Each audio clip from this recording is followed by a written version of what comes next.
Hey, what's up, everybody? This week, I'm excited to have my buddy Matt McNeeley in to the Table of Truth. Matt and I have played a lot of rugby over the years. He is the co-owner of 320 Designs out of Richardson, Texas. Matt and I are going to chop it up and talk everything there is to know about being a new entrepreneur, about fighting fear, about overcoming adversity, and about building teams. Hope you enjoy.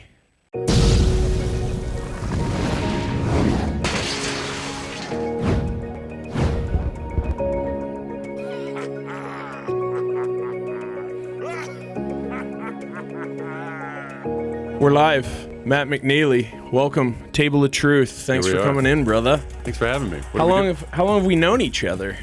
50 years, 60, something like that. I don't know. You look so young. Since you were in college. You haven't even gone gray yet. That's right. Matt recruited me to the Dallas Harlequins. Yeah, so 20 years. Yeah. Yeah, like it's wow, we are dating ourselves. Yeah, man, I lived with your brother, Patrick, at North Texas, and Pat and I did all kinds of awesome stuff in college.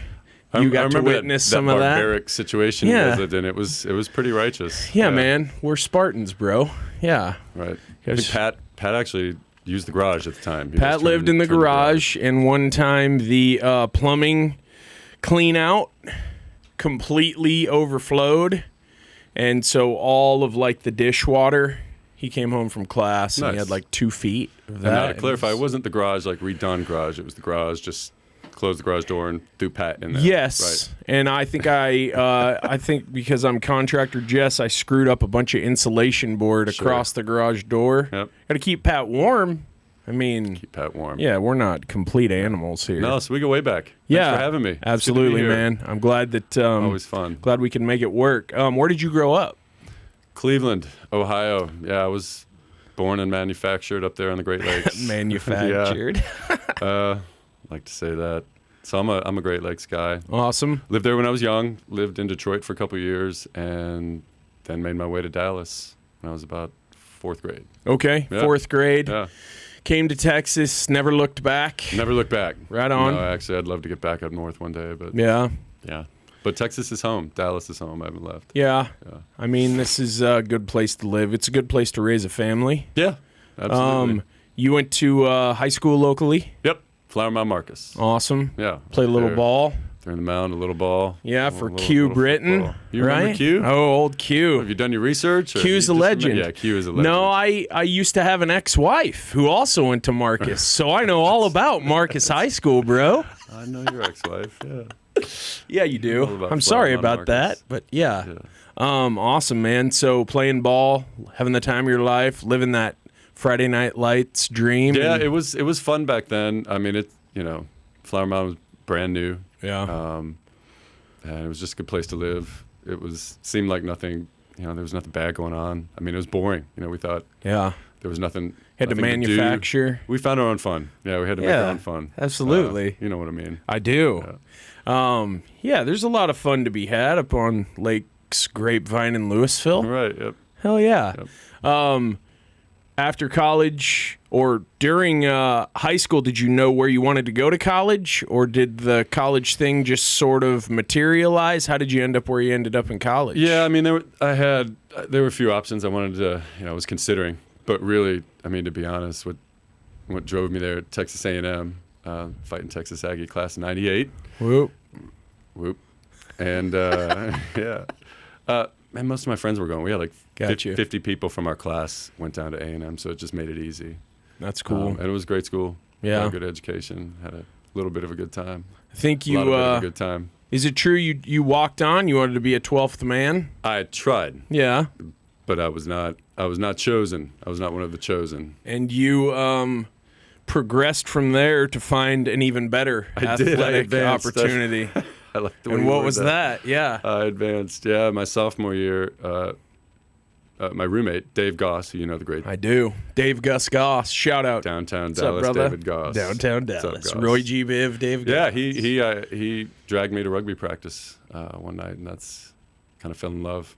Yeah. Yeah, I think we all have a very similar story about the heroin drip that is rugby, right? Like, I went out, didn't know what these guys were doing. They had no lights up. It looked like Smear the other guy. Right. and it looked guy. fun, so I thought I'd go out and try it with him. Yeah. Yeah? Yeah. So you were just like you said, in love? Yeah, it was hooked? love at first sight. Yeah, Yeah. they said, go get the guy with the ball. And that was about it. Yeah. And that's where the Not a lot of famous Matt McNeeley was born. I don't know what you're talking about. Well, everyone else does. No, okay, well. Yeah. Fill me in. I know it was famous. That's awesome, man. You guys won some big games, played some good teams. Yeah, at A&M. Yeah. Yeah, we had a good time. So it's funny. It transitioned. Everybody knows rugby players like to drink beer. You might Really? you might remember that. Oh. But when Dave and I joined the club, it was, half the time the team was kicking off practice, leaving practice just to go to the bar, instead of train. So, but by the time we had spent 4 years there, it was a totally different situation. It was dedicated, organized. There was strength training programs and just a whole lot more dedication. So it was cool. But yeah, that's where we found it. So. That's what it takes. What we all grow up, well, a lot of us grow up playing sports, but when you start getting serious about it in high school and then you go to college and you play on a team, in that team atmosphere, what did that whole team culture kind of mean to you in high school? Or did you kind of just not know any better? But then in college, and then when you graduated college and went to play men's club level Super League rugby, what was that team culture like for you? What did you like about it? Well, I think I'll just talk to. I think you're asking me about just team culture, and that's hugely important to me. No doubt, because I've been playing sports for most of my life, team-based sports, and so whether it's I don't play sports anymore because I'm old and broken and have a lot of surgeries. So just a few. That's over. Yeah. But whether it's work or personal or all these areas of my life, I really value a team concept and a team approach to things. So, I guess you're asking the jump from sports in high school up to college, right, and then to Super League.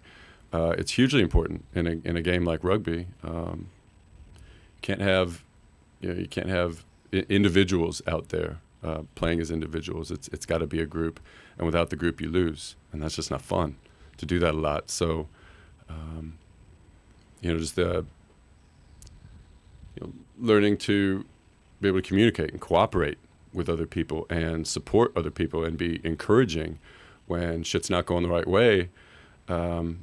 Just I think every level we jumped up from high school sports to college and then playing in the Super League just becomes that much more critical. I don't know if that makes sense. It absolutely Kinda just does. rambling a little bit. No, it's the collective, and it's that collaboration, communication, cooperation. Right.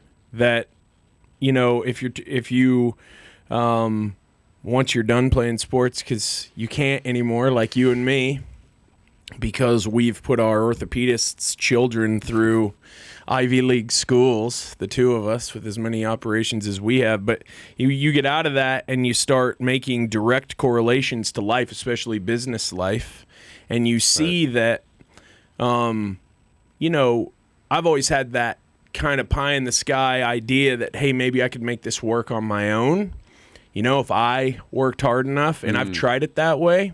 And now I'm running a pretty awesome team, and it's a completely different experience. And it brings me back almost on a daily basis to the experiences that I had growing up playing ball, and especially playing rugby. Because in rugby, you do have your standout players, but you from 1 to 22 or 23, everybody's got a role to play. And the same is very, very true in business. And we see businesses thrive that have that culture, and we see others really decline and decay that have a bad culture and don't put an emphasis on that. So, no, you and I are on the same page there. And when we met up a couple of weeks ago, talked a lot about that. Talk about when you said here back in the spring when COVID happened, you kind of went through a little bit of a gear shift just in your life and your career. Yeah, professionally speaking, certainly I did. I had a great job as as a consultant in healthcare at the time with the company. So I was working with surgeons all day long, every day. It was great. I've been in healthcare for the last almost 20 years. And everything we did was very high touch, very high travel, a lot of people contact, literally a lot of shaking hands and, sniffing butts, as you like to say. So, yeah, I make memes that say that. So immediately that got shut down. And we were a small company, startup, and we all got laid off pretty much just overnight. And me, along with, I don't know, what was it, like 3 million other people, pretty much, pretty quick. Fortunately had a moment or two to breathe and kind of look around with my wife and figure out what's next, and what makes sense, and put a lot of thought into it. And I'll mention at this time too, my wife had founded back in 2012 her company called 320 Designs. It's a web design and digital marketing company, and she's been hugely successful with that and been running that on her own. And not really secretly for a couple of years, has kind of been dropping hits. She'd love to get me involved, but I was doing my own healthcare thing. And so it became more of a real conversation this summer. And so in the last couple of months, I've officially joined her and now a co-owner and help her run 320 Designs. Congrats. So, yeah, thank you. So I'm very happy and not doing what I was doing 6 months ago, and that's okay. Yeah. Yeah, it's good to be at this point just open to where life's going and be open to new opportunities and doing different things. Almost like being able to invent yourself at this point. Absolutely. I mean, you're an adventurous guy, though. A little bit. Maybe. I think more than you give yourself credit for, probably. You've heard a story or two then, right? Yeah. I mean, I've seen a few things with my own eyes. All right. Talk about the challenge, but also benefit of working hand in hand with your significant other on a daily basis. Okay. Well, I'm a direct guy, so I'm going to be real, and she's probably going to watch this. That's okay. Real is good. Yeah, no, I'm kind of joking. Well, it's been brief. I've only been working, fully committed since really September, so just, we're in the second month. But like anything in a marriage, a big life change, similar to kids or moving or, a big adjustment in life, it shines light on the flaws maybe in a relationship like a marriage. And so it has with us, and it's made, we both work from home.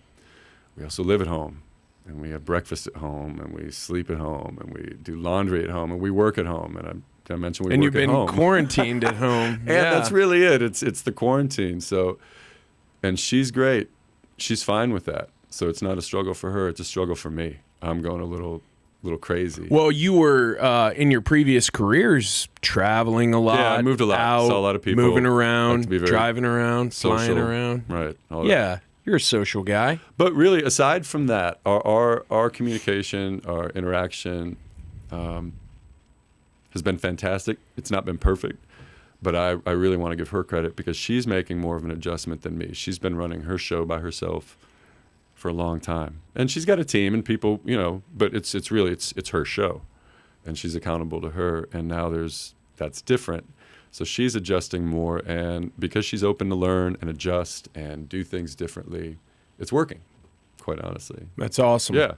So I just need to get the hell out of the house more, and she agrees, I'm sure. So. And I am. Well, yeah, little things like that. But when you recognize it, though, you maybe diagnose a problem or see that maybe a problem is in the immediate future and solve it before. Well, and with help from my therapist, too. She's smarter than me. Hey, talking to a third-party, unbiased individual that's great. Yeah, it's good stuff. We don't have to talk about all that other stuff you told me that you talk about with your therapist here on camera. Yeah, we'll do that in the other room. Yeah. Okay. Yeah, no problem. The importance when you're on a team, whether it's a sports team on the field or a team in business or that very crucial team with your significant other, is that communication piece, right?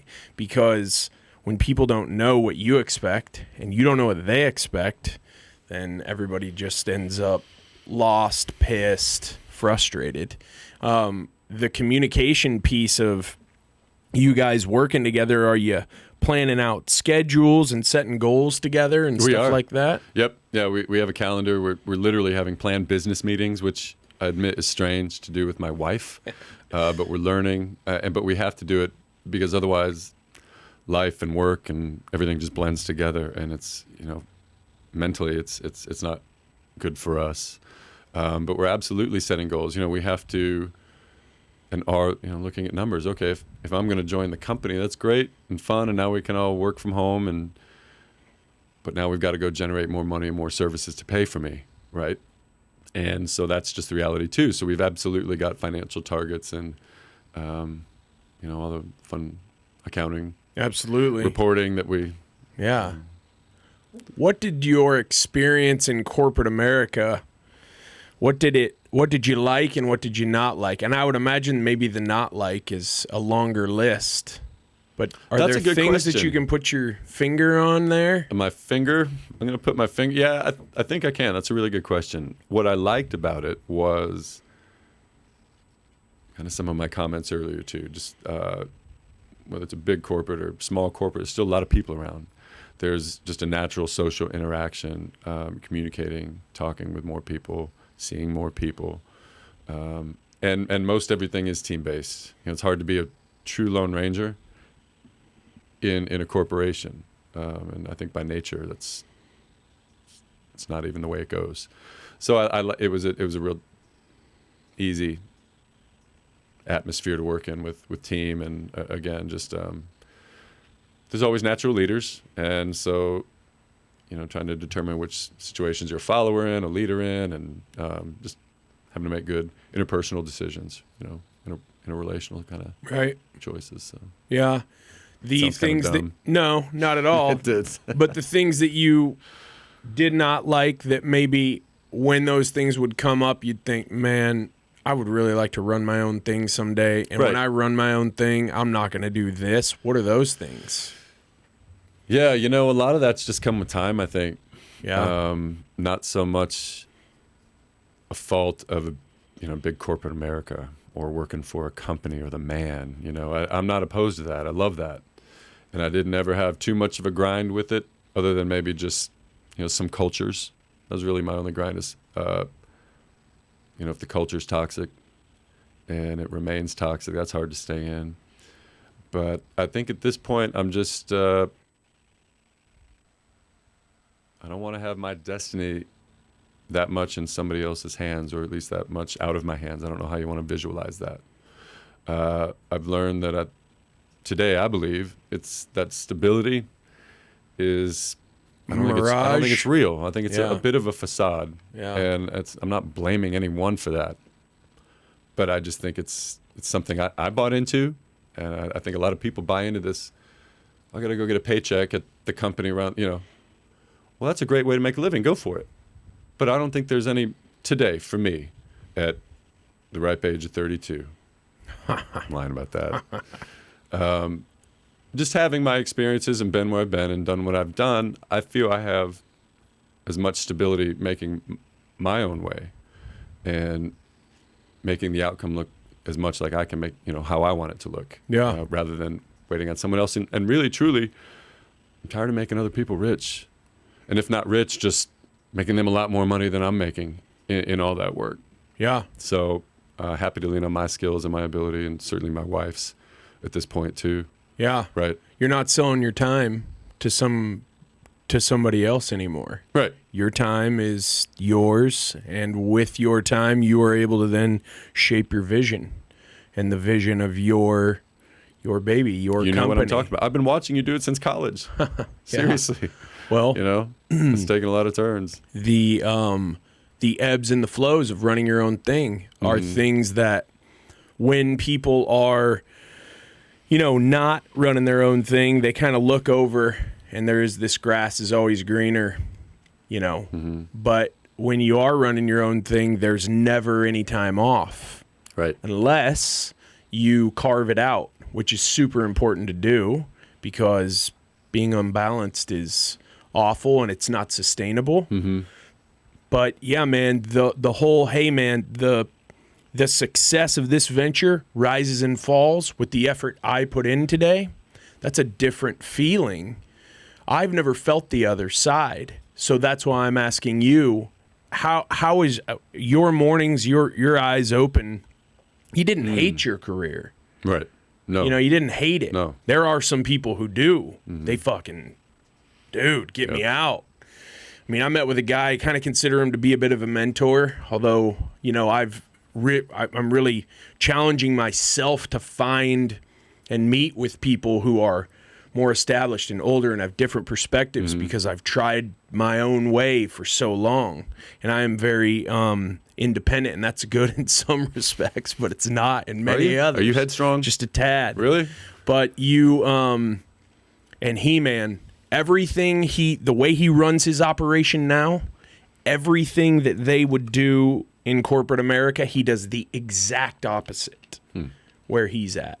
And I don't know if that was if that's a product of culture at what he was doing before, because where he was before was for 25 or 30 years. But yeah, man, when your eyes open now, your day is yours. Right. What's that like? Day is mine. You're a new entrepreneur. Pretty fresh. Yeah. Right.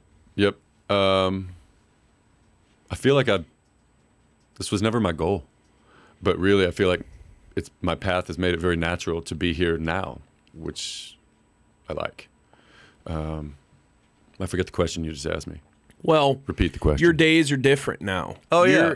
So your day is yours. So if you want to get up and go, you know what, today we're just going to set goals. We're going to plan. We're going to perfect systems and processes. Or today I'm going to go find clients. Right. Right? What's that? Is a little different?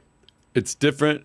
And you know what? Really, Jess, the feeling I have is confidence. I have more confidence in my time, my days, my calls with clients, my calls with potential clients. It is a different feeling, and I don't.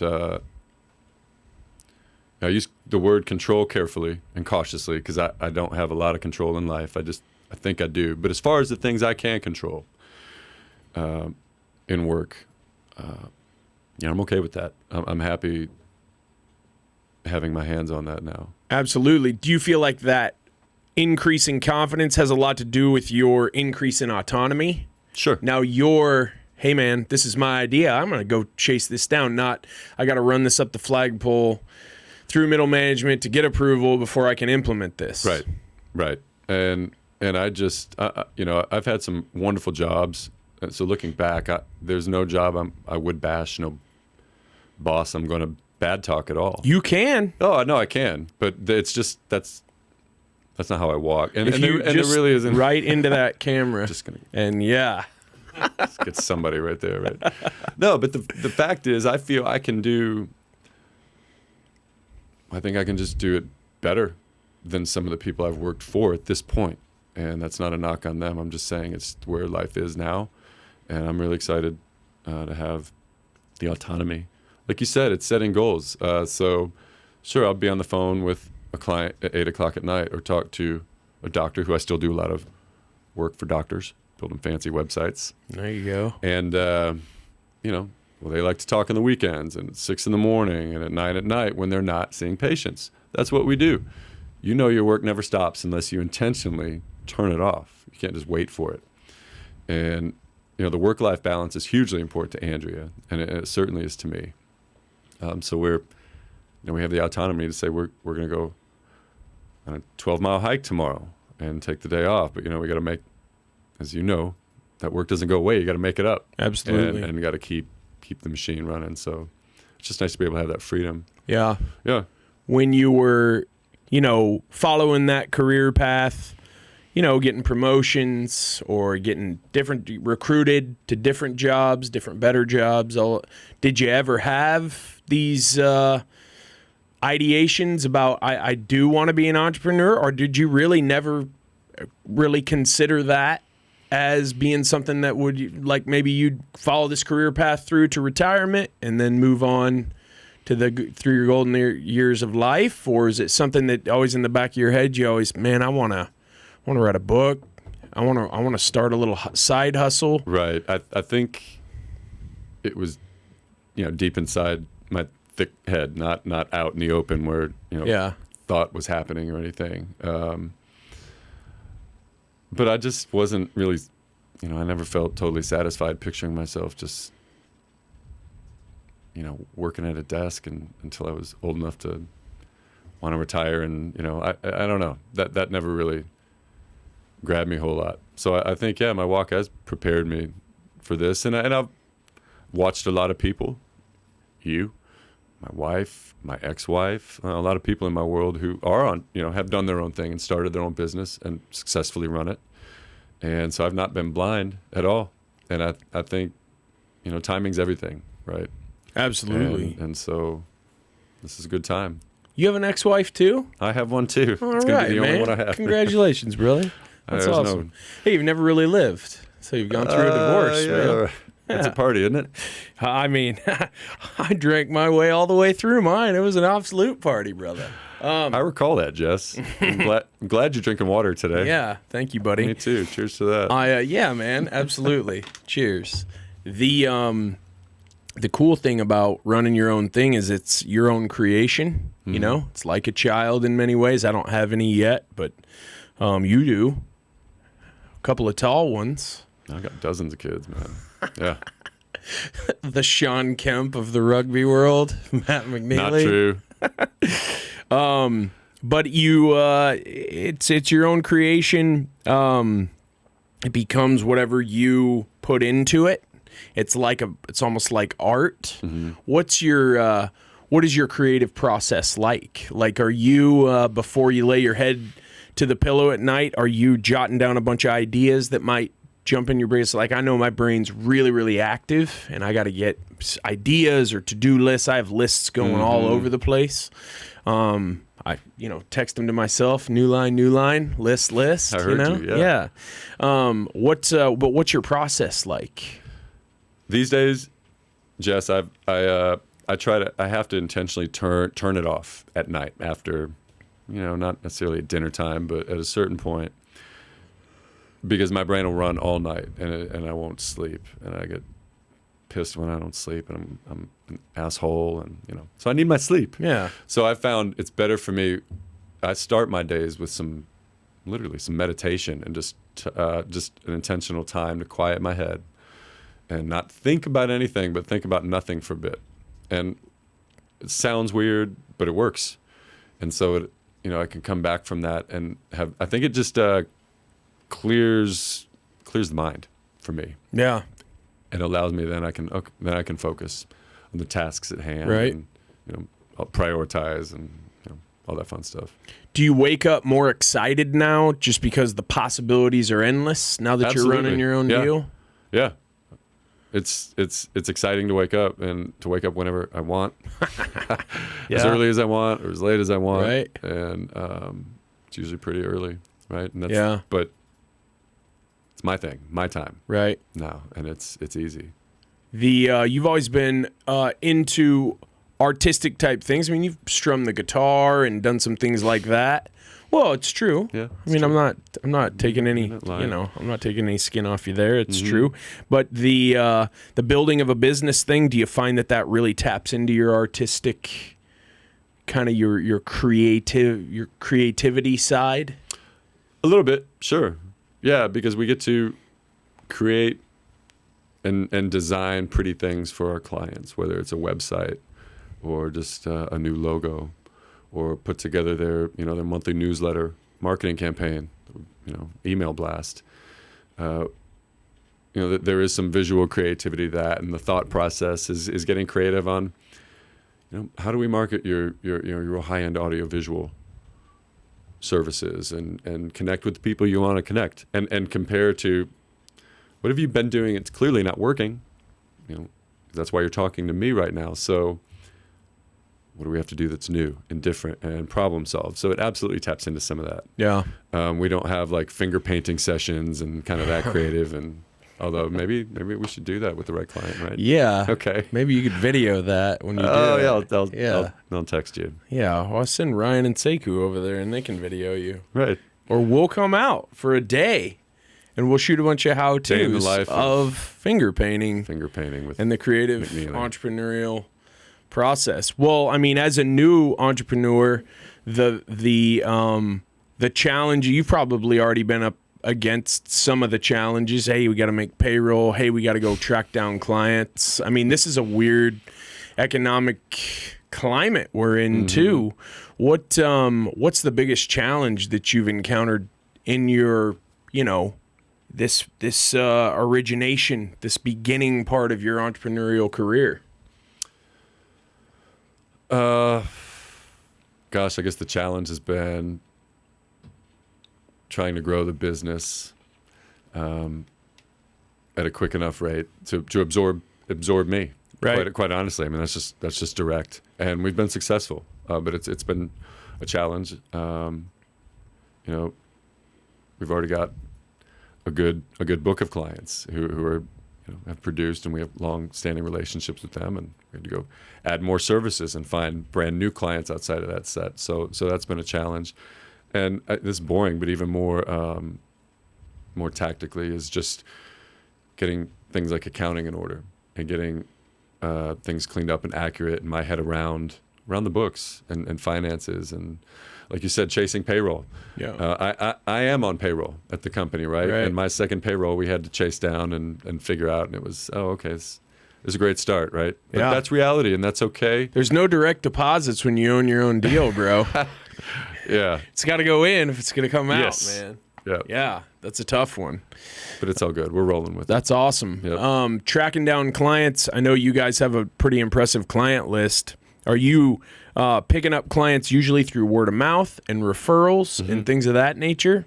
Yeah? Yeah. Most of them are almost exclusively from word of mouth. We fortunately have not had to do, any real aggressive outside of advertising, as most people would know it. And we're okay with that.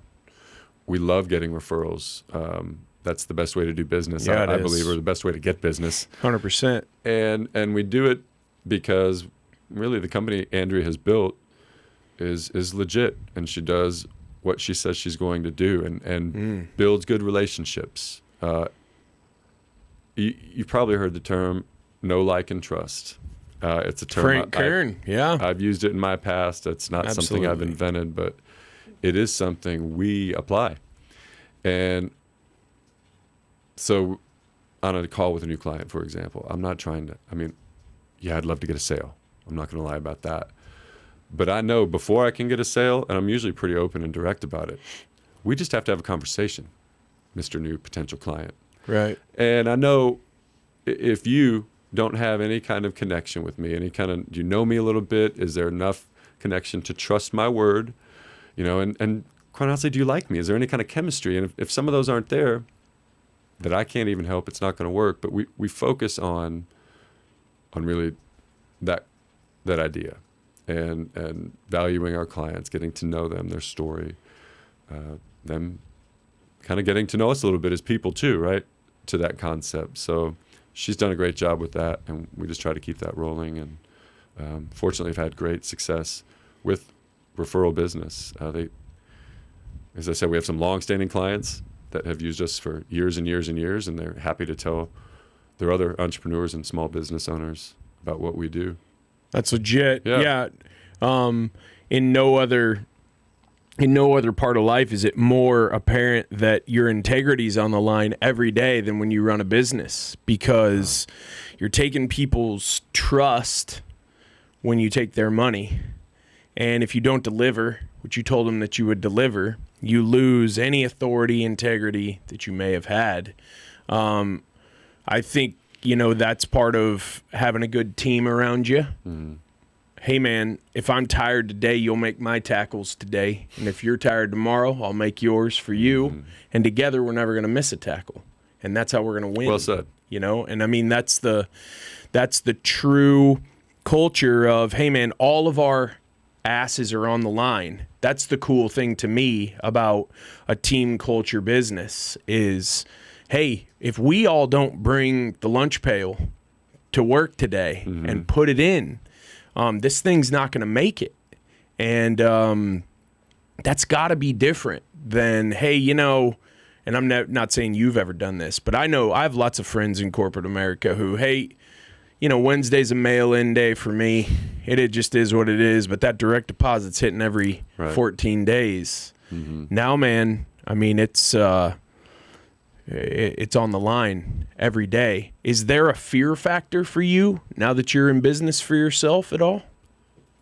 Fear of Just, I mean, hey man, if I have a bad idea or if this doesn't work, you know, where do I go from here? Or are you just, hey man, I know you live a faith-based life, but you know, business, money, things like that. There's a lot of anxiety and stress around that. Do you fight through that? Do you have any? Yeah, I do. I have anxiety. I have fear. I don't think it'd sound real if I said no, you know. Even though I think we tend to want to say that, right? Yeah, especially for dudes. We're dudes. But yeah, you'd be full of shit if you said no. You're totally full of shit. Yeah. Yep. I fear. Sure, I fear. Is this going to work? I fear. Is this what we're going to be doing in 20 years? You know, and I guess I want to use the word fear carefully too. Think about things more. Sure. Worry a little bit.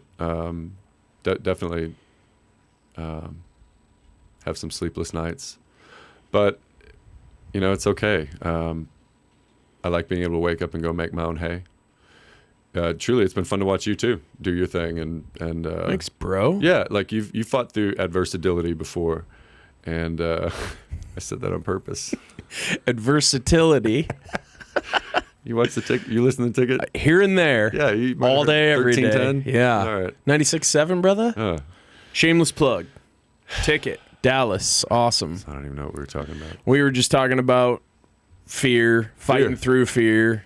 There is, I mean, you kind of get a little bit, you get like a callus to it when you've been doing your own thing for a long time. You're just like, yeah, I mean, yeah, I guess if I don't bring the heat, this thing goes out of business. After a while, you're just like, it just is. I mean, we're gonna do our best today and tomorrow and this week and next week and for 52 weeks, and we're gonna have a good year. And you just have to believe. I mean, especially this year. This year, right? I mean, this year, it's tough. What's your biggest fear in life?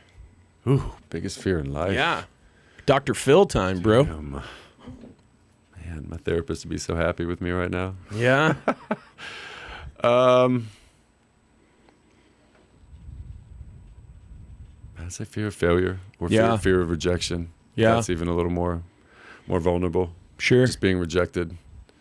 If we're going fear of life kind of stuff. Now we're going back to like childhood wounds, and you know, if I start crying here, does somebody have a tissue? Like you guys got. You can just cry in the water bottle, then drink it. That's what a rugby player would do. Yeah. No, man. Yeah. Failure. A lot of times when I have people on this show, I ask them that, and that's what they say, man. My biggest fear is that I'm going to put it all in and it's going to fall flat. I'm going to fall on my ass or on my face or on both. I mean, that's, I think all of us struggle with that. You're asking a lot of compare to, you know, old life and corporate life and this and that. Well, there was fear there. I had especially after, you know, a little time after. We talked about this. Like what's stability? You know, I had a fear of being laid off out of nowhere or being fired, which has happened. It sucks. And I mean, you're a put extra effort in guy. You're a I outwork my salary guy. No, you are. Try to be. Yeah, you are. Yeah, 100%. Right. So, and you still aren't sure. Am I going to have a job in 2 months? We've been bought out before. Yeah. Well, okay, that's nobody's fault. That's not. I couldn't have controlled that. So there's fear there too, and you know, truly just trying to not hold on to a lot of fear. Let it be here, let it come. But man, I'm going to go to sleep tonight, whatever happens. And until the day I don't, I'm going to wake up the next morning. We're going to figure it out. And that's just kind of how we look at it. That's awesome. Yeah. What is being a father? How has being a father affected your life? Because you've been a father now for 18 years. I saw the other day on social media. That's crazy, man. That's nuts. Yeah. You are old. Ava's 18 and I'm old as shit. Right. It's unreal. What is being a father? Well, do you even remember life before it?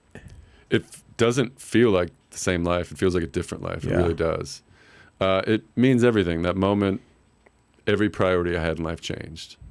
And not perfectly, and I didn't and haven't and don't always do it perfectly, but I didn't see the world through the same glasses anymore. I cry a lot more. I slowly grew to think less about myself.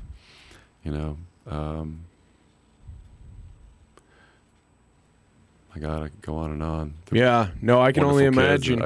I only have nephews. We could go for years and years. Yeah, you've got a brand new nephew. I have 6 now, yeah. 6? And a brand new one.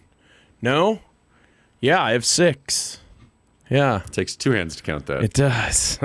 Again, rugby, many concussions, math, not so good. Right. No, it's been great. I mean, yeah, I don't know what you want to. No, I mean that's awesome. It's a big question. What's it like walking your son through his burgeoning sporting career? Because that seems like it's probably pretty badass. It is badass, and it's fun to watch him. It has nothing to do with me, and I'm thankful I have that perspective today. This is about Liam. I mean, he's 15 now. He's in high school. He's on varsity basketball.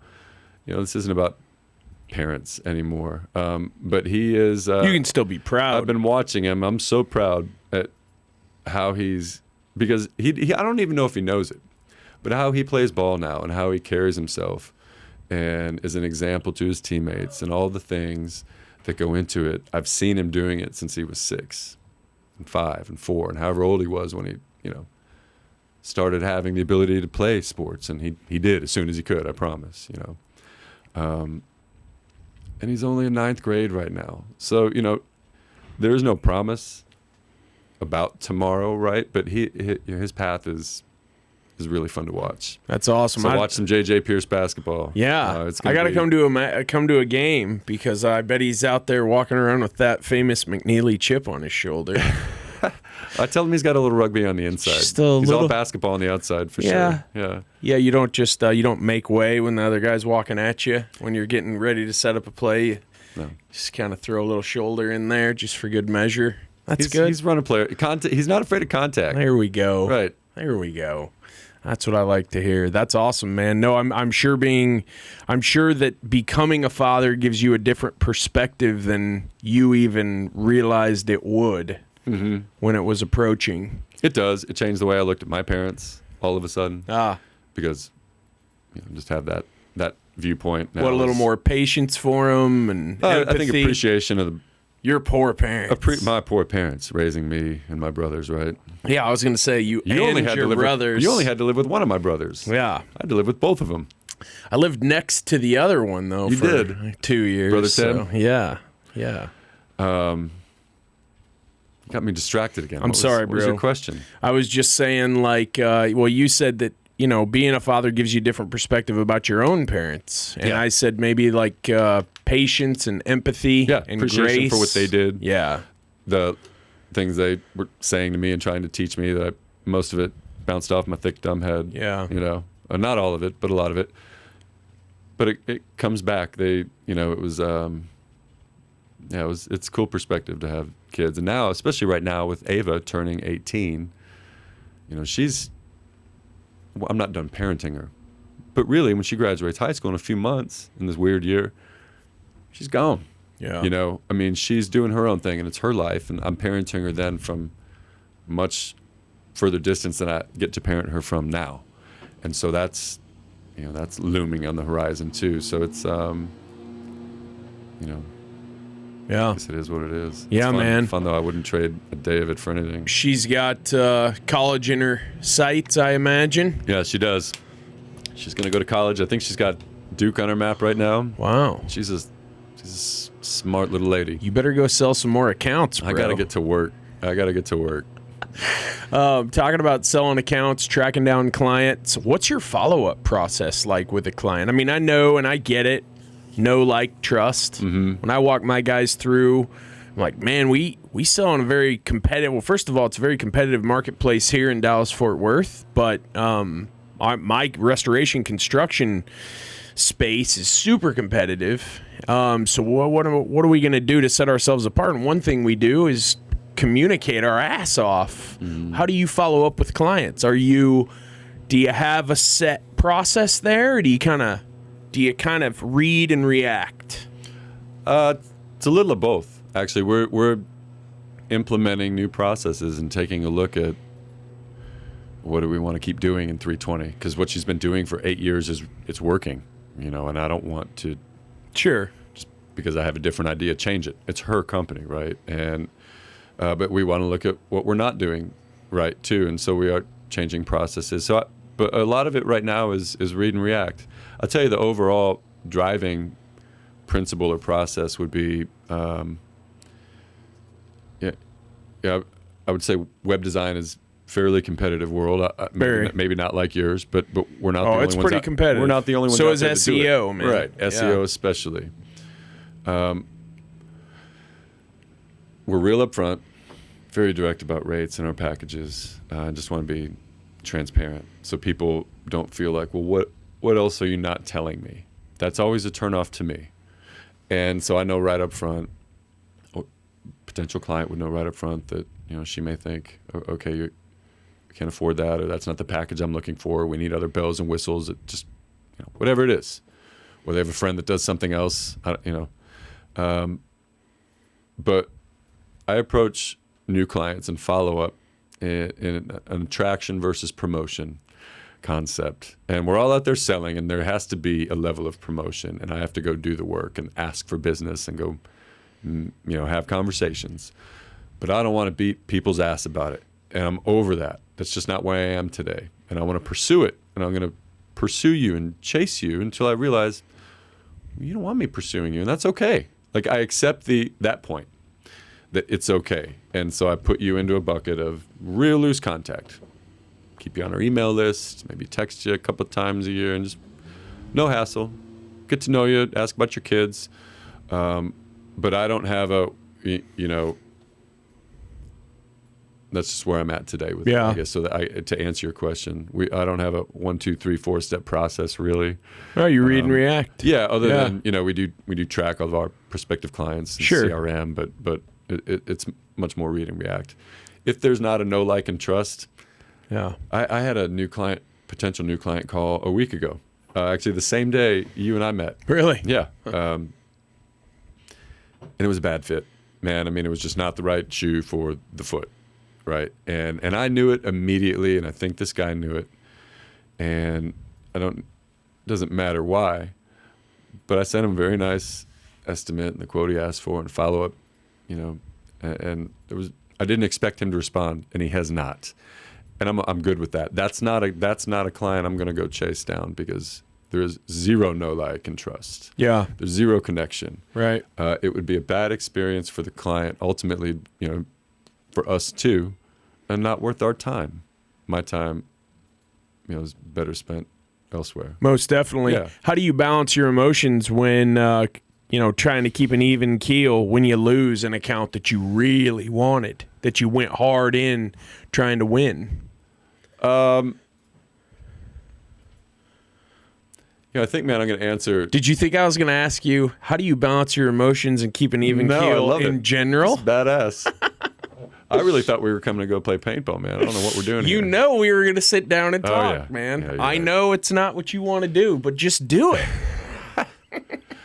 To get back to what you had talked about earlier with teamwork, losing an account that I've worked real hard for sucks, and I may want to go, kick the wall or something, or get fired from an account. But if it's not anything I can change or control, I've learned to accept a loss. I love playing a lot of rugby, and we won a lot of games, but I didn't win every game.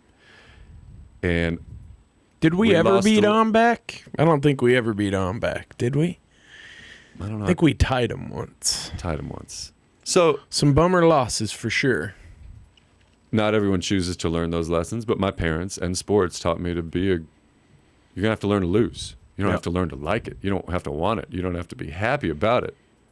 But I can accept that. Really, in business, I have to check my emotions more in when I feel like I'm protecting my turf and my business from clients who are not respecting boundaries or respecting time and money and just the relationship in general. I get more emotional in those interactions, or being accused of something that we didn't do. Isn't our fault. You're trying to not fly off the handle. Trying to really hard not fly off the handle. Count to 10, Matt. Yeah, we're keeping it cool here today. Meditate. This is super chill. You'll sit in your car and meditate. I actually meditate. I literally meditate. I do too. Good. Ask Sekou. I did a how-to video about, or just a little 3-minute video yesterday about meditation. Meditation's awesome, man. Actually, if you see brain scan images before, during, after, even just a 10-minute meditation, it's nuts, man. Really? The way it calms your brain down. Changed my life. The way it brings your serotonin levels, your sense of well-being. And I concentrate on breathing when I meditate because I get so amped up and adrenalined out during the day that I feel like I lose track of my breathing. And meditation always brings me back to that. That's great. It's deep. Meditation talk. Breathe deep. What do you think about the lessons you've learned from the losses? Losses on the field, losses in life, losses in business. Have you learned more from those than from your big wins in life? Sure. Yeah, man. No doubt. I guess what I've learned big picture is just get up again and keep going. Right? I don't mean to oversimplify it, but that's just where I've gotten to anymore. Okay, you lost today in a match. Okay, wake up tomorrow morning and go try again. And that's it. No more than that. No less than that. Just keep getting up and keep going again. You get fired, got laid off. What's the other option? Stopping, quitting. I guess you can. Isn't that the biggest failure of all? Sure. Yeah, I think it's just not getting up again. And I don't know how deep you meant the question to get, but very. But I've been down in the mud like you, bloody and muddy, and needed help getting picked up again. And it's a choice to stay down in the mud or to get back up. And so I think that's my answer to that, because that's what the losses have taught me. That's fucking awesome. I mean, I think one of the coolest qualities about successful people is resilience. And you don't have to be resilient if you're on a winning streak. Right. But you have to be resilient as hell if you have just been knocked down. Right. And again, like Dak. He lost his mom in college. He lost his brother this summer. He just freaking had his season just flushed away. I mean, I'm fascinated by adversity. There are people who say, adversity is a non-factor. It's just move on, next thing.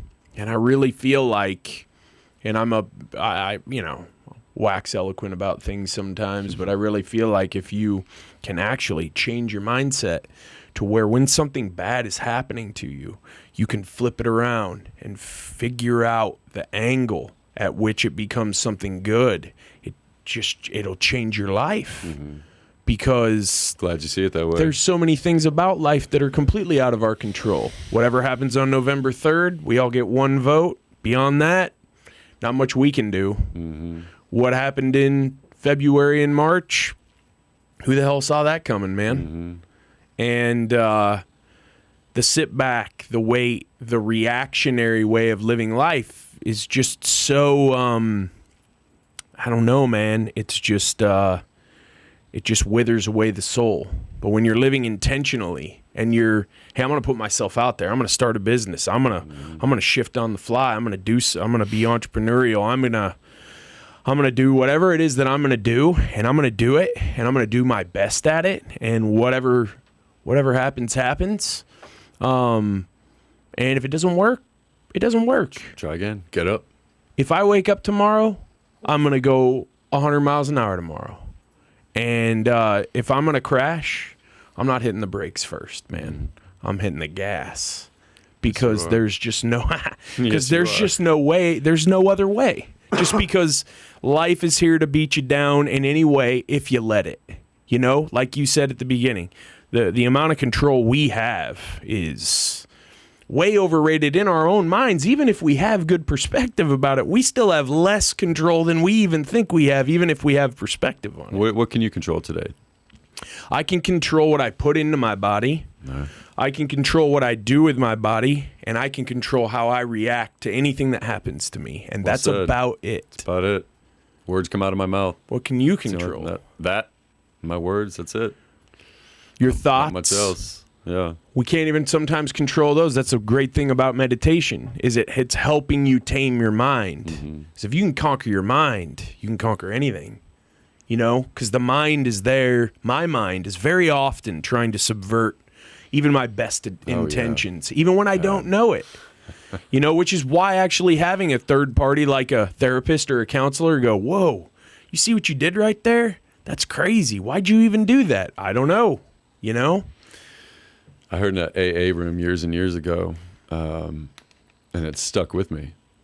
And it grounds me a lot today. It centers me, I guess keeps me humble too, is my best intentions and my best efforts landed me in the worst place I'd ever been.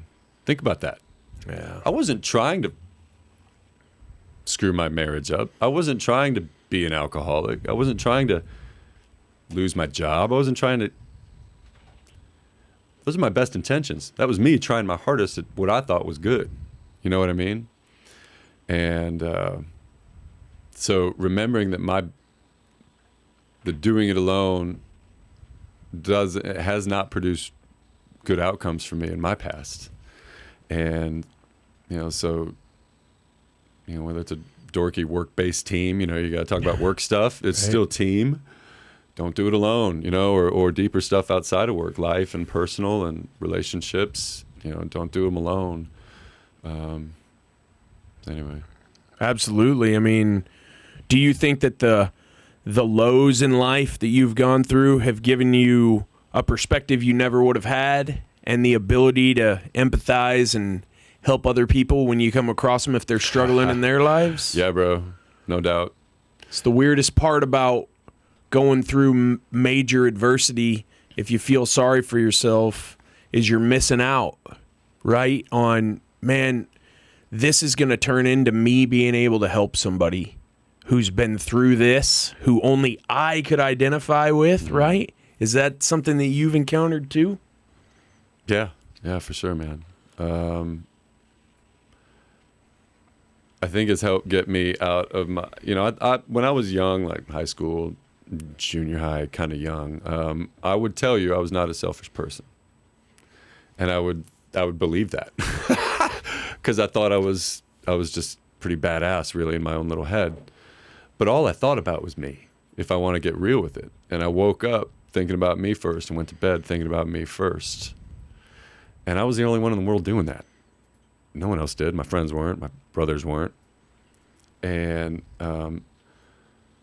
so I don't know if I don't think it's cause and effect. I'm not saying it like that. But the falls, the fails, the losses, in the end, one of the results was just getting me out of that mindset a little more focused on the people around me, and less about me. So, you've heard the term, you keep it by giving it away, right? You bet. So I just try to walk that out every day, whatever it is. Yeah. Yeah. The hardest times in my life, outside of some personal struggles, were my season and then career-ending injuries. Mm-hmm. You've been through just a grueling last couple of years. You have. Yeah. What's that done to forge that metal mindset? Not METAL, but METTLL. I like that. TTLE. I can spell. Metal, like test your metal. What's that done, man? How many operations on that Achilles? In the last 5 years, I've had 10 surgeries, 8 on my Achilles and 2 on my knees. Yeah. Yeah.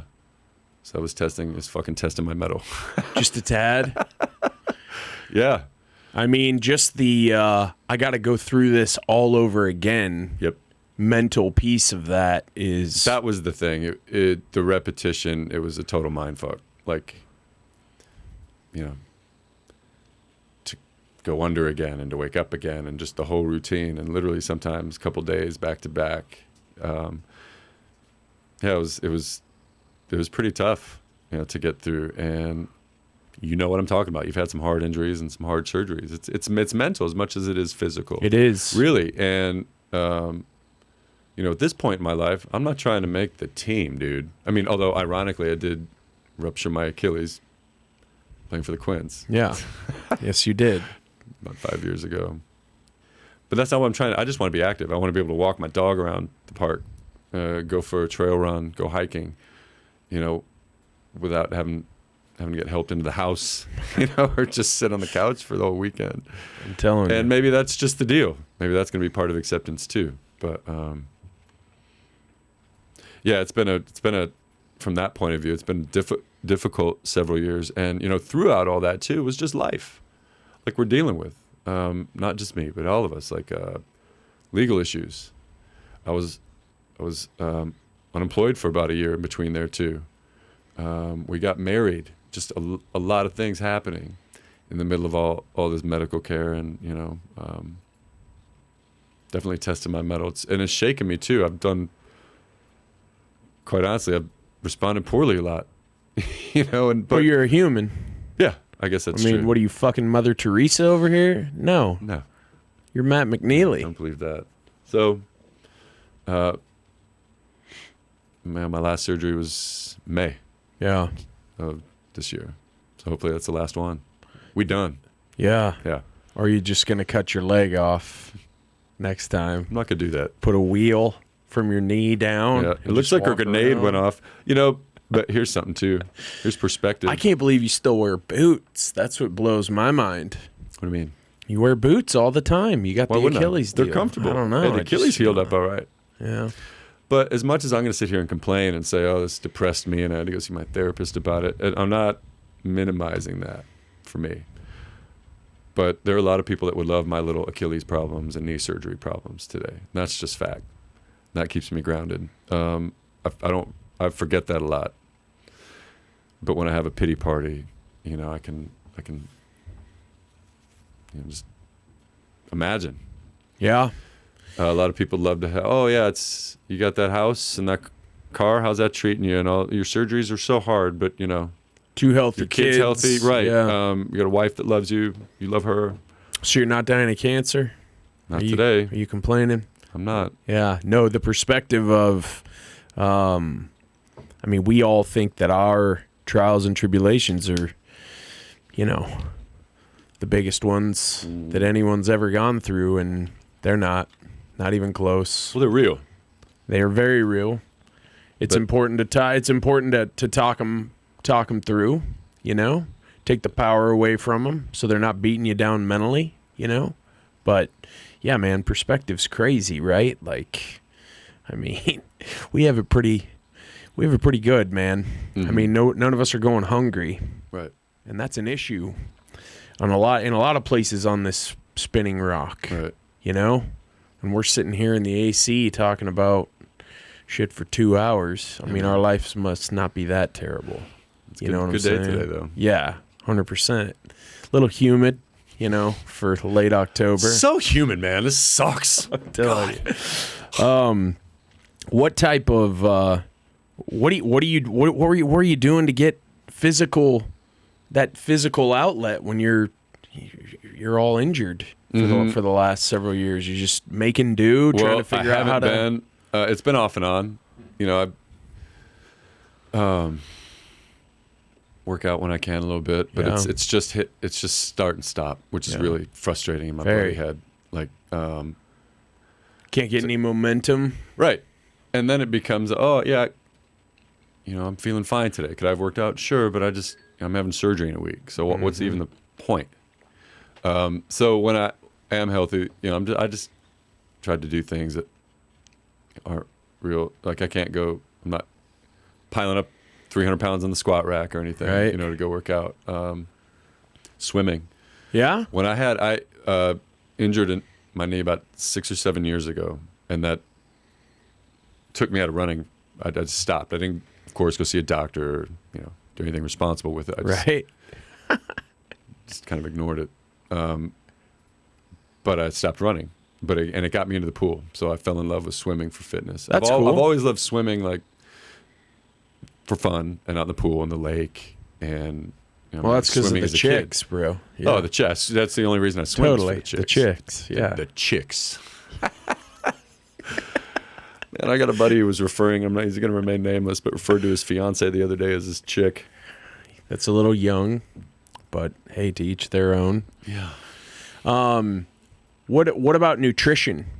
You're a big nutrition guy. Natural, eating natural. Yep, organic Snickers is every day. I just can't get a straight answer out of this, guys, folks. I just can't. I am made of 100% spinach on the inside. That's awesome, man. We do. Yeah. We live a pretty clean, healthy lifestyle. I must have talked about it if you know about it. I mean, we've talked about it before, just how important it is, how Western medicine is always look at a symptom and solve it with a pill, when really a lot of things can be solved with what you're putting in your system. Yeah. You know? I think so. Like maybe a lot more of that and a lot less of vodka? No. Water. Straight Russian blend. Yeah, water and a lot less artificial. Yeah. Yeah. Yeah, we don't eat a lot of junk food. Yeah. And yep.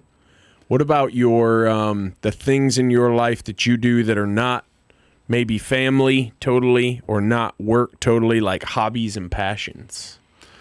Well, when I can work out, I love working out. Yeah. Love to go hike. Love to be outdoors. Getting jacked. Yeah, Andrea and I are really getting into hiking these days. Cool. So we've done some pretty long hikes through legit terrain and got our eyes on some bigger overnight backpacking trips. So nice. We're kind of getting into that. But I do, as you mentioned, it doesn't sound pretty, but I do love strumming my guitar. Yeah. As much as I can. So that kind of. Hey, you're better at it than I am. So, I mean, that's not saying much, but. You should prove that on your next podcast. Okay. We'll prove it in 15 seconds. Have a singer-songwriter. You win. Sing off. You win all of that. And I like books. Is it okay to read? Absolutely. Can we read today? Aren't you writing a book right now or helping someone write a book right now? I'm writing a book for a client. That's awesome. It is. It's fun. So you're an author. I'm a writer, man. I actually put it up on LinkedIn, so it's real. That's putting yourself. What's putting yourself out there like that? Like, is it a little nerve-wracking, or are you just at this point kind of like fuck it? It took me a while because I've been writing for years, professionally writing for a lot of different things: papers, blogs, web content, lots of different things, and just doing it for my company to help clients I'm consulting with or help 320, And Andrea's been telling me, she's like, oh, and so a year ago, one of our clients loved what I was doing for her so much, she asked me to write her book. Wow. I said, sure. I've written 0 books before, right? So this will be cool. And she loved it. And so I'm writing her book, an autobiography of her jacked up childhood. And wow. She's got a crazy story. So I'm writing it for her. That's cool. What's that process like? Did she dictate notes for you, or have you done a lot of sitting down with her? Yeah, a lot of this. Like interview? Yep, interview. Like discovery, like an attorney would say? Sort of. It was real laid back. I love hanging out and talking and getting to know people and hearing their story. And I like listening, actively listening. So just the connection part's fun for me, regardless of what she's going to say. So the process was just hours and hours, At first, it was just, you tell me your whole life story. I heard hours of it. I'm recording it and taking notes. And then follow-up meetings would be more directed by me. I wanted to know more about this and tell me how these connect, and just so I could get the big picture. But I absolutely love the process. I took technical and creative writing courses in college, and just always read a lot and been comfortable writing. So it's fun to say I'm a writer now. Yeah, man, this is awesome. Writer, man. Well, I didn't know this until the other day. Yeah. That you've been writing for so long. That's what I do with a lot of my time. It's interesting. Yeah, so I'll write your book. Yeah? When you're big and famous. Let's do it. So you'll never write that book then, because that's not going to happen. What are you writing about on your own? Just creative thoughts coming into your head? You for writing me, personally? Poetry? Or? No, I don't Right now, I'm not writing any poetry, no sonnets. I like to read. Yeah, we just had a half-price books date the other day. So You're Irish, though. There once was a man Irish from can read. Nantucket. My ancestors are Irish, but we can read. Yes, you can. Absolutely. The Book of Kells, man. Yeah, I mean, man y'all from Nantucket. He fell in a bucket. Yeah, what are those limericks? Limericks. Do you write those sonnets and limericks? I do, me lad. I do, me lad. I got a pocket full of limericks. No, the writing thing is part of your professional core competency. Is that something that you want to do more of? Ooh, I like that. Absolutely. Yep. Yeah. When I'm talking to a client, I get to tell them, they want blogs written and they want their newsletters written, and they don't want to do it. They want to talk to me for 20 minutes, send me a few emails, and let me deal with it. So, that's tough stuff too, because I've done that with web people before, and then the blog entries that I read 2, 3, 4, 8 weeks later are nothing like what I tried to describe. What is that process like? Listening to someone describe their business, what they want you hearing to their story, expound upon. Right. So your ability to active listening is a skill. That's a curated skill. That's not something that most of us are born with. I agree. What have you done to curate that skill in yourself? Spent a lot of time in recovery rooms. Truthfully, just listening to people. Yeah, no, but truly outside of that, I've been taught the value in trying to clear my mind. I'm not trying to respond to you when you're talking to me. I'm trying to really understand you and get my preconceptions or judgments or emotions out of the way, I guess is it, right? So when I'm talking to a client about writing their blog for next month or laying out the next 6 months of marketing topics, I tell them, look, you're not dealing with a rep, you're dealing with the owner of the company. And I'm writing all of it. And it's custom. I'm not pulling from a real estate client I did work on, over in Michigan, or, this client we have in California, copy and paste, or, plagiarize something, which happens. I mean, it just happens. We all get newsletters. We all sign up for we all get newsletters we don't want to get, and a lot of it's garbage. It's like no better than the paper trash, the junk mail we get in the mail. And so, to be able to really connect with them and hear their story and communicate it, take the time, which is really what it is. Take the time to understand where they're coming from, who they are as people, what they're trying to say with their business and their message. I think it goes a long way. Yeah, absolutely. When you are exercising that active listening skill with a client, it's part of what makes a client like you, know, like, and trust you. People like people who listen to them. So is that how you get most of your business, do you think? Or is it outbidding somebody? Or is it that connection? I think that connection is most important. I think that when our guys and gals go talk to a client, we ask them to try to do 10% of the talking in the conversation. Yeah, right. And to repeat back the concerns that the client mentions later in the conversation, just to confirm, okay, I've got you down. I understand that, replacing your fence is very important to you, along with, restoring your leaking roof or whatever it is, trying to restore your small business building to its pre-storm damage state.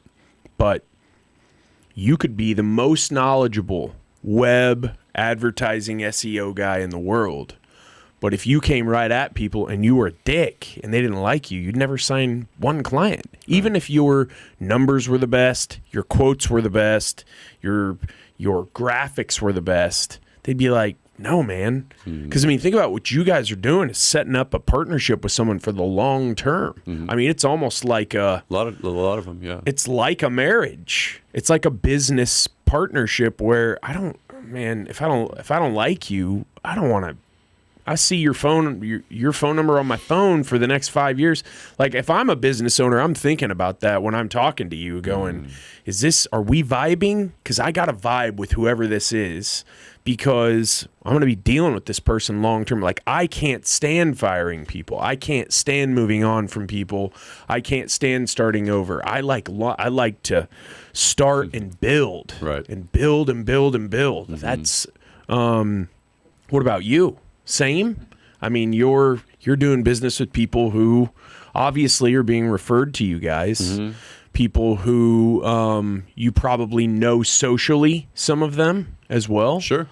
Yeah? Yeah, so reputation's on the line, right, every day. And,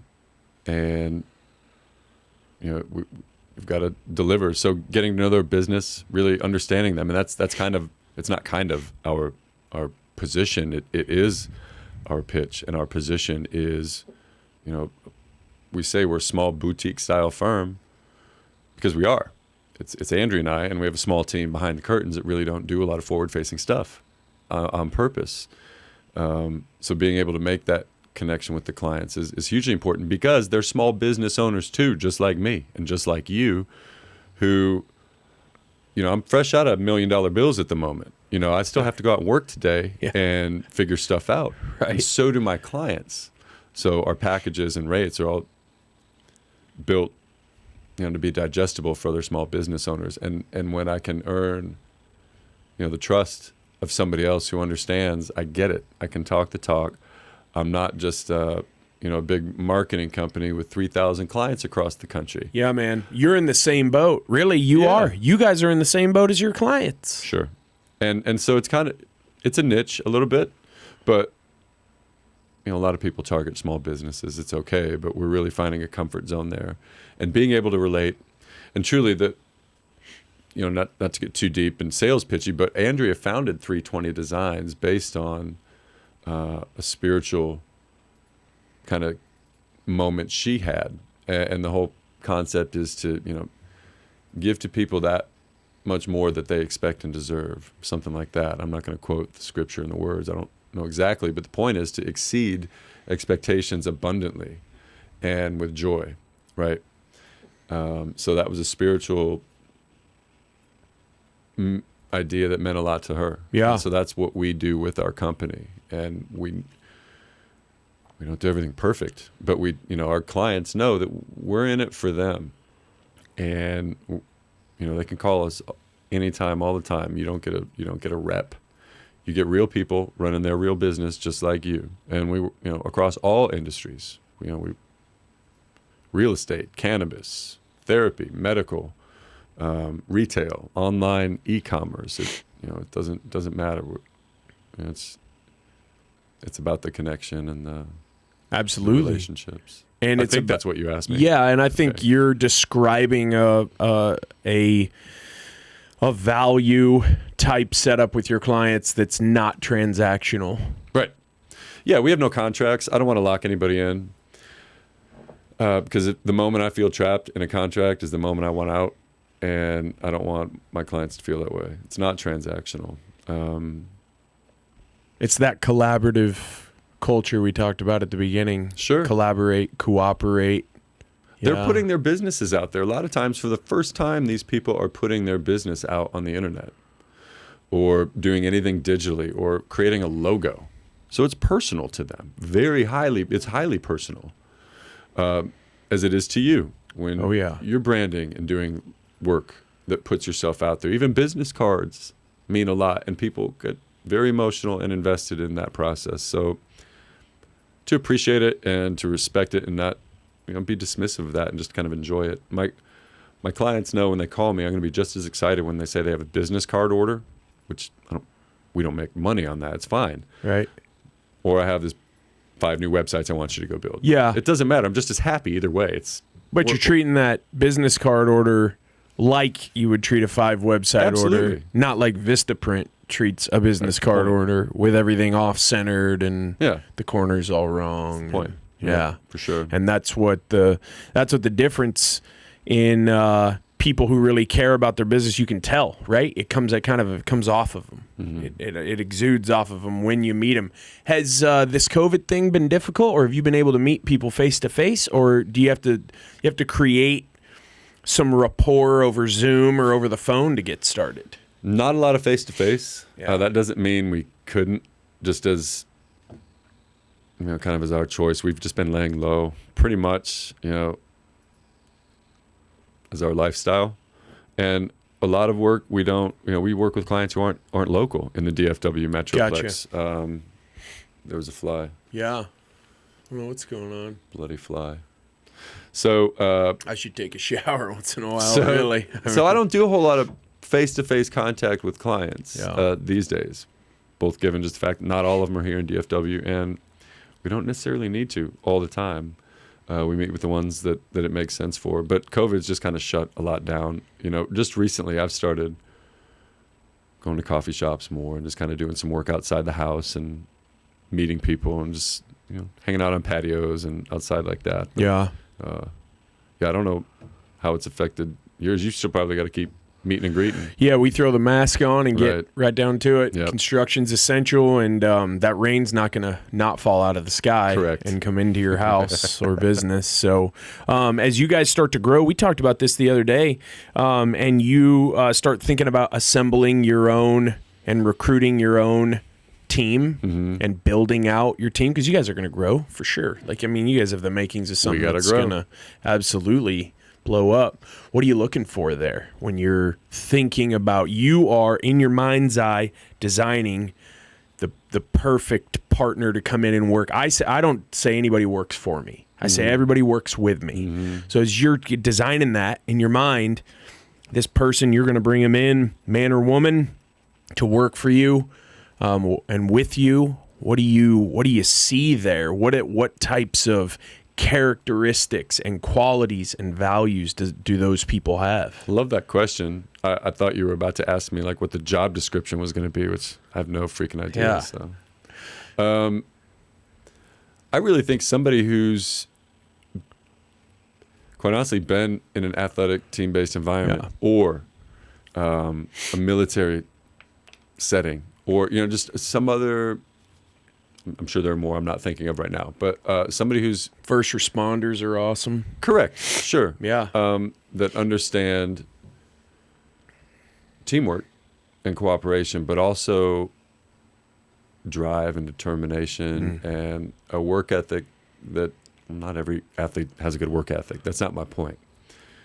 But many do, and to perform at a certain level, you have to. And if you're in the military, and you absolutely have to have a work ethic of a certain, so just people who have experienced those qualities and that type of walk. Yeah, and that never say die attitude. Sure. And that we lost today, but we ain't quitting. We're going to get up and bring it tomorrow. Yeah, bad things happen. And it sucks, and that's okay. Good things happen too. It's fine. Just keep moving on. You're right. I know that setting goals right now, because the climate's so bizarre, and this is your involvement, and this is a bit new, is kind of ethereal. At least it is for me. So I'm like, man, the economy, just everything's so. The 2020, and it's an election year, and COVID. Who knows what we're waking up to? Yeah, and the goal setting thing for you, though, are you a goal setter like, hey, in 10 years I want to be here, so in 5 years I got to be here, so in 1 year I got to be here, and then each week I want to do this? Or how do you do it? You got a big whiteboard in your office and you're writing stuff, making a vision board with yarn and pictures of kittens and shit? Or how do you goal it out? I don't know where you're going with kittens, but I don't boards, think I like man. it. You like vision boards? I do. Yeah, vision boards. Jess Marshall, that's a great question. I'm a big picture dude, and I'm terrible at setting goals. I'll own that right here, right now, at the table of truth. I don't do good at it. But we all have a different process. We do. If you're an artist and you're an entrepreneur, then you're building something with then your process doesn't have to be Ed Milet's process. My goals are, bigger picture. Like, I want to work not so I can have 5 of the biggest houses I can go buy, or the hottest, reddest new Corvettes. All that's cool, and if I get that, awesome, right? But that's not my goal. Right. My goal is to work so I can pay my bills, live a comfortable life, and go do things. Andrea and I love to travel. We love adventure. We want to go see. We want to go do. So that's our goal. So you love live music. You guys are love always live out music. watching, Yeah, go chase concerts around the country. Yeah. That's what we like to do. So, but as far as daily goals, like this many contacts I'm going to contact today, man, sometimes I do it, but I'm weak at that. Yeah, but don't you think that those type of people might not be very likable people? Hey, I'm going to contact this many people becomes very transactional. It does. So that turns you into something that no one can connect with. You become this robotic cyborg business guy tie. I'm making I took my contacts. tie off just I was wearing one earlier. I asked you to wear a 3-piece suit. I don't appreciate you not doing that. No, the no like and trust thing there. I mean, if yes, being disciplined is important. Yes, setting goals is important. Right. But I mean, if you had it down to a very regimented recipe of every day I'm making this many calls. I mean, you're not in a boiler room making calls selling Ponzi scheme shares. Mm-hmm. You're connecting with other small business owners who are trusting you with a lot of times very limited resources that they are hoping and praying you guys are going to make good on your promise that you're going to exceed expectations. Right? Because nowadays, if someone just only barely does what they said they would do, we're like, oh, thank the heavens. Right, kind of. Sure. I mean, it's so far outside the norm for someone to ever go the extra foot, let alone the extra 5,280 feet that makes an extra mile. Like, no one does that because they just get away with the minimum. So I don't think you should beat yourself up for that. Like, I mean, I think that people connect with you because you're you. Thank you. And we all have a different style. It's a balance, style. right? Yeah. I do. Well, it's okay to say this is what I'm weak at. Like, I used to not be able to do that because I would say, oh, I don't know. But really, I just didn't take the time to figure it out and just say this is what I suck at. But it's okay. Yeah. But so goals, now I know we need this much more money to support me and the company, which means this many more clients. And, we have those goals. Yeah. Yeah. Do you do things like business networking groups and things like that, like Masters Groups or Business Networking International, BNI, little things like that? Not done much. Just jumping on board in September and COVID. I've had my hands full with a lot of that, so I've not done much networking. But it's absolutely something we're going to get. I'll probably do most of it. Andrea likes to be home making pretty websites and doing. She's the graphic designer. Yeah. So she wants me to go out and meet people and do all the handshaking and. Well, I mean, it seems like you both complement each other very well. We do. I mean, Andrea is an awesome person. What's up, Andrea? But you both have your strengths and you both have your weaknesses. When you're with someone and they complement your strengths and complement your weaknesses, that's when you become that cohesive team that's stronger as two than they were as one, right? Sure. I was reading this post on social media. One of my first podcast guests, Steve Patrick, put it up. Did you know that a draft horse can pull about 8,000 pounds? So naturally, you would think if I put two draft horses together, they can pull 16,000 pounds. No. If you put two together, they can pull 3 times. They can pull 24,000 pounds together. That's crazy. That's that whole, if you want to go fast, go alone. If you want to go far, go together. Truth. And that's the cool thing about team, about working with your significant other, about building a culture. When do you think you're going to start bringing new people on? You think you're going to start with like interns, or is this sort of one of those things you're going to feel out the next few months, see how the economy turns, get through the holidays, and then kind of in the spring looking at some growth? I think right now nothing's going to happen right now. Yeah. But next spring, if we bring on an intern, I live right next to UTD. Yeah. I'm networked with a lot of just student types that we could do definitely an intern situation for. But I don't have any plans to add 4 new staff. I got you. Come next summer at this point. Well, I bet a bunch of people will watch this and they'll be right straight in your DMs asking for appointments. I'll probably have 50 resumes, 1,000%. If a client wants to reach out, I was waiting. Yeah. If a client wants to reach out to you directly, yep. How can they reach you on email?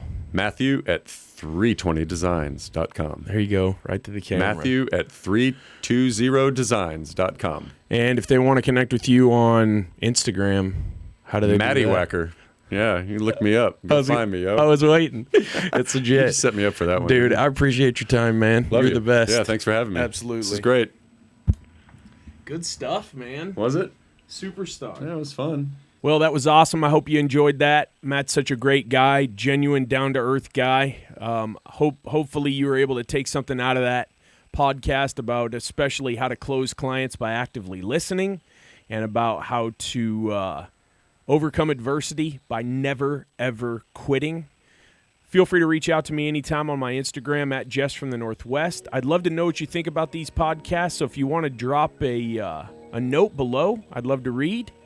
Reach out to me anytime if you want to work together. Email me live at autographconstruction.com, and we'll see you next time.